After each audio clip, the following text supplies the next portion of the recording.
Coming up on Mountain News this morning, the U.S. and China reached a framework deal on short video app TikTok as part of broader talks on tariffs and economic policy. And one Kentucky state senator's biggest concern is making driver's license services more accessible in eastern Kentucky.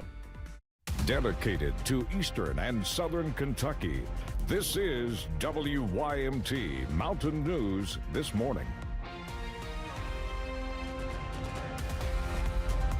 Good morning, I'm Caroline Mueller. We are inching up on that 5 a.m. hour this Tuesday, September 16th. Let's go ahead and check in with meteorologist Megan Desmel for a look at your forecast this morning.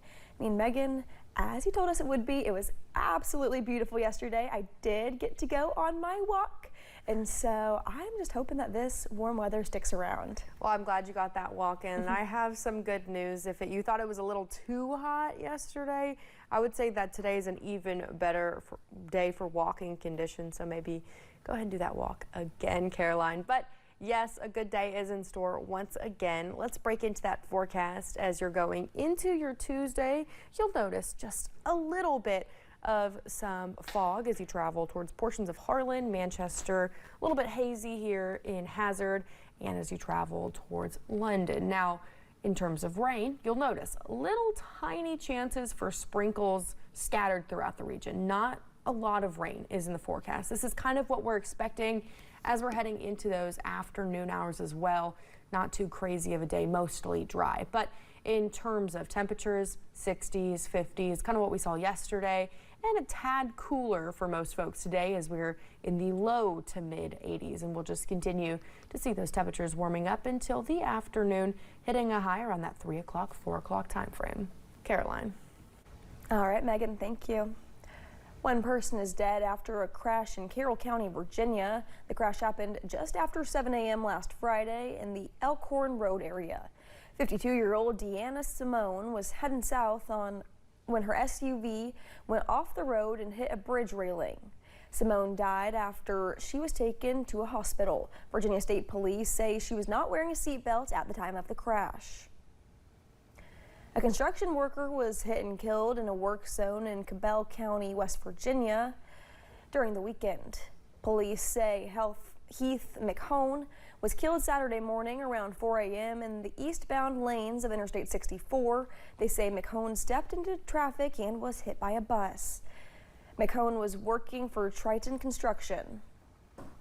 Also in West Virginia, the Cabell County Sheriff's Office and the FBI Huntington Task Force are celebrating a major win. They announced the conclusion of a 9-month investigation into drug trafficking. Deputies say they had been operating in the area for about 2 years. Deputies say they searched several properties last week and found 10 pounds of meth, 400 grams of fentanyl, guns, and cash. Investigators say 10 people were indicted in the case.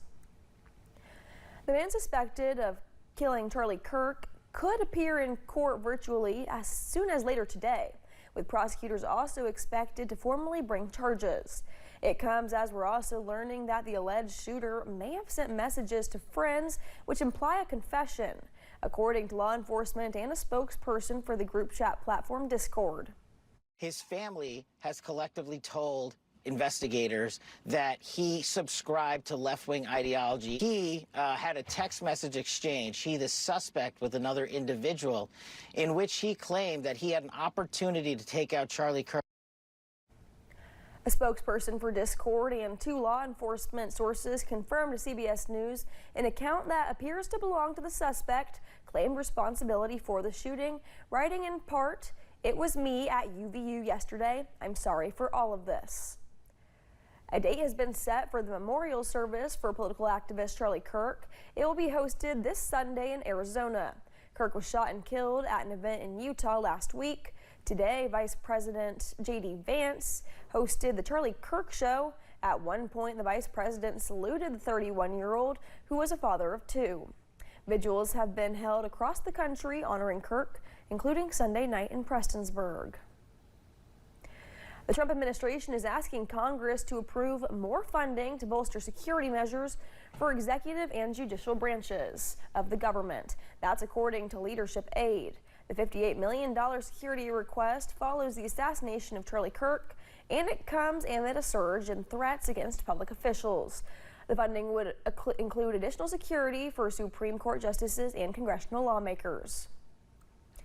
Memphis may soon see federal boots on the ground after President Trump made official his plan to deploy a crime-fighting task force to the city. The president signed the authorization as he also announced more use of force against alleged Venezuelan drug boats. Bradley Blackburn has more on the moves from the White House.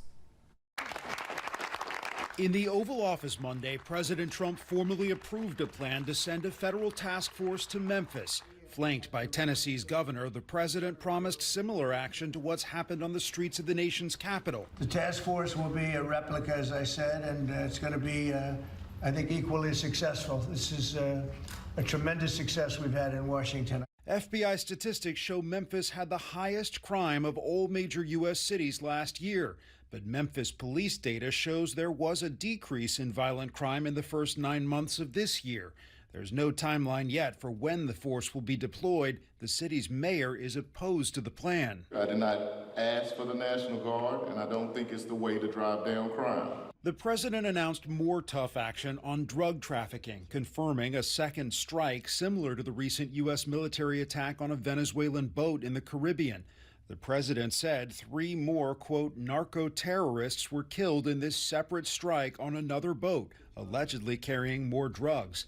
The president says the tactic is deterring traffickers. There are literally no boats. This was a boat, and we were surprised to see it.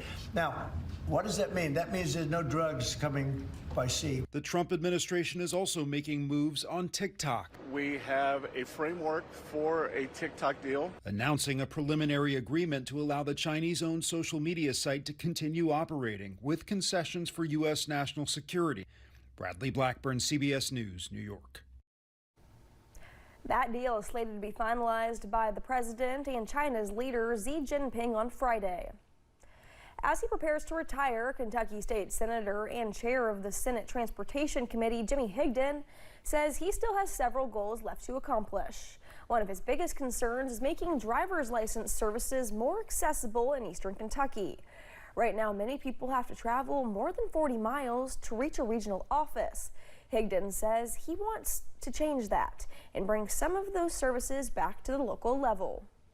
That's very important to us and your senators that represent Eastern Kentucky. So we're going to work on that. We're going to find a solution and try to get some of the testing for students back to the local level. Higdon says he will spend his final months in office pushing for solutions. He retires at the end of his term in December of 2026. A Franklin County judge dismissed a lawsuit over a 2024 Senate bill. Officer Allison Ball's office was suing a cabinet for health and family services over Senate Bill 151. The bill strengthened kinship care for family members of children in foster care. The auditor's office was trying to investigate the law and argued the CFHS wasn't cooperating. A circuit court judge dismissed the lawsuit, saying there wasn't a concrete dispute. Thanks for getting your day started with us here on Mountain News This Morning. Although protein is important to our diets, consuming too much has its own risks. We have those details. And we're looking at slightly cooler temperatures for this afternoon.